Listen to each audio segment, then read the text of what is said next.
Reclaimers, the Spotter may not look like the flashiest class in Deep Rock Galactic Rogue Core, but after spending a ton of time underground, I genuinely think it's one of the most important classes you can have on any well-coordinated team. And the deeper Rogue Core gets, the more valuable the Spotter becomes. My name is Kodiak, this is Legacy Gaming, and this is our complete beginner's guide to the Spotter in Deep Rock Galactic Rogue Core.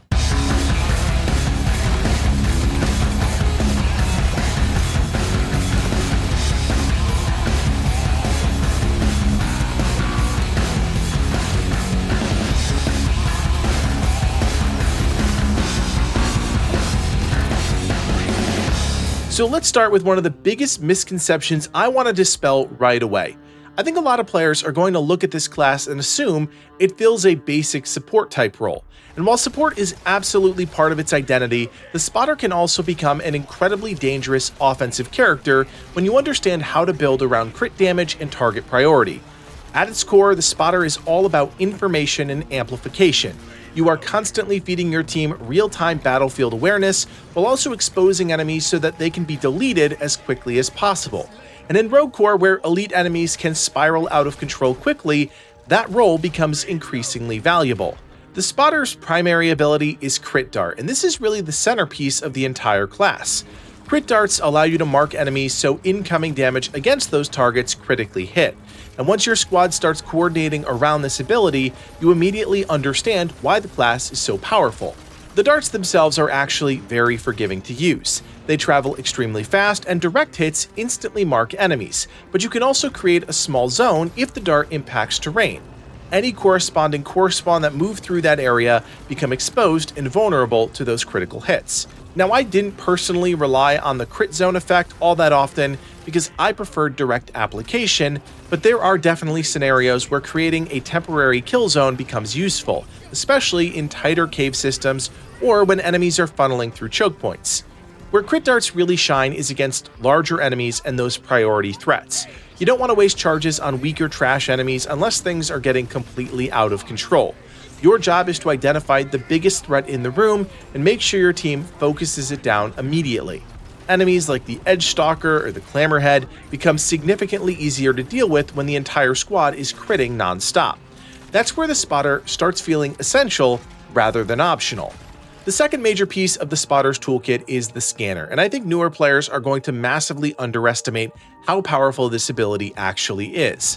Passively, the Spotter scans for enemies around the character every few seconds and marks them as blips on the display at the bottom of your screen.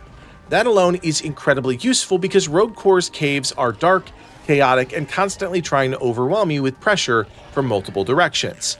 But the active Scanner ability is where things get really interesting. When activated, Scanner outlines enemies and supplies for the entire team for 10 seconds. During swarms, expedite events, elevator defenses, or any major horde encounter, this becomes insanely valuable. Knowing where enemies are pushing from before they reach your team gives everybody more time to reposition, prioritize threats, and avoid getting surrounded. A good Spotter can completely stabilize chaotic fights simply by timing Scanner correctly. And finally, there's the last ability, Ranger's Pocket, which lets you deploy a single-use ammo pack for yourself or your teammate. Pretty straightforward. Ammo economy is a huge part of Rogue Core, especially deeper into runs, and newer players are absolutely going to burn through that ammo inefficiently.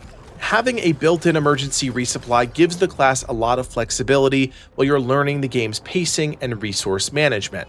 Ranger's Pocket also refreshes whenever you interact with a munitions crate, so it's not some one-time panic button you lose forever. It becomes a reliable support tool throughout the run. Now, in terms of gameplay, the Spotter's role is pretty straightforward. Your job is to help your team concentrate fire on priority targets while maximizing overall damage output. You're not the frontline tank. You're not supposed to stand still and eat damage. And despite how strong the offensive potential can become, this is still fundamentally a support-oriented reclaimer. The gameplay loop usually looks something like this. Identify the biggest threat, mark it with a crit dart, help focus it down, reposition, scan when fights start getting chaotic, and repeat. That repositioning part is extremely important because the Spotter really benefits from more of a glass cannon approach. I personally found the class worked best when I stayed constantly in motion instead of anchoring myself in one location.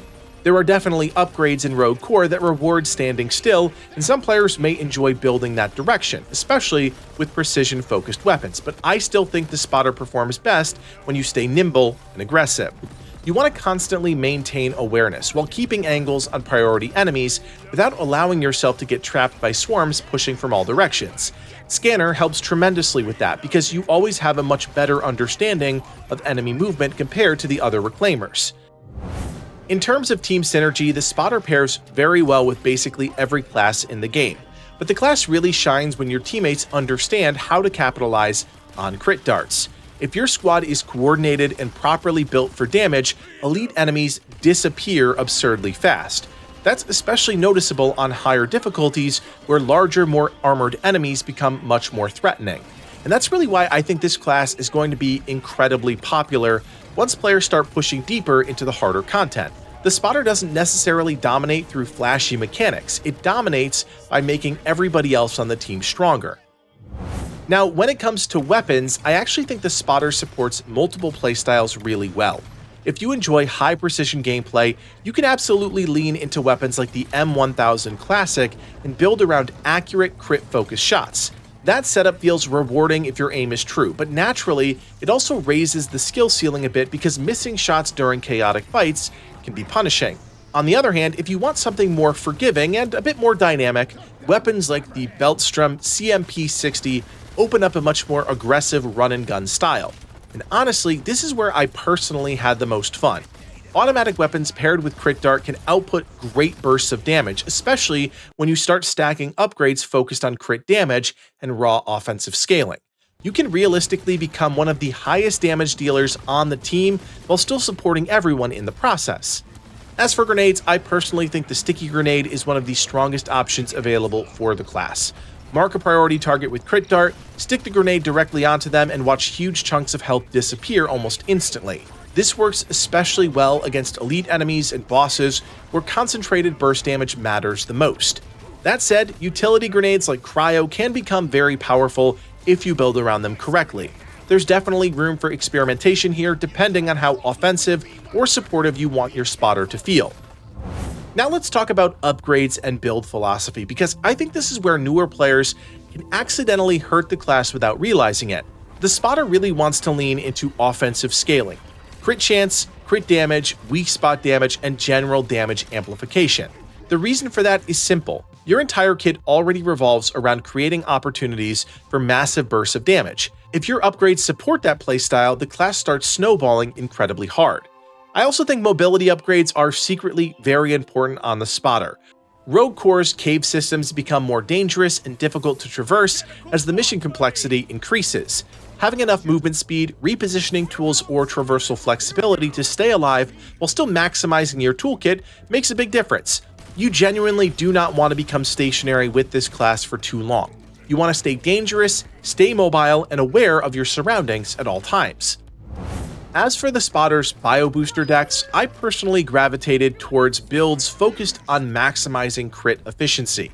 That naturally complements everything the spotter already does so well. More crit synergy means more value from crit dart, more burst damage, and more team impact overall. If you're newer to Rogue Core and unsure what direction to take your build, focusing on crit damage amplification is one of the safest and strongest paths available for the spotter right now. Now for enhancements, I think you want to continue reinforcing that same philosophy. Anything that improves crit damage, crit consistency, weak spot damage, or overall offensive output is going to feel incredibly strong on this class. Enhancements that reward accuracy can also be very valuable depending on your weapon choices. If you're using more precision-focused weapons, bonuses tied to weak spot damage become more noticeable. At the same time, taking enhancements that improve weapon handling or help stabilize your accuracy while moving can also feel very strong if your aim still needs work during those chaotic fights. Before we wrap up, I want to go over some pro tips that I think will help newer spotter players immediately improve their gameplay. First, use Scanner more often. The information Scanner provides is incredibly valuable during those chaotic fights, especially when visibility starts getting messy and enemies are approaching from multiple directions. If you just called the elevator, triggered an expedite event, or your team is about to get swarmed, activate Scanner. Help your team get ahead of any swarms before things spiral out of control. Second, prioritize your crit dart targets intelligently. Don't panic and throw darts at the first enemy you see.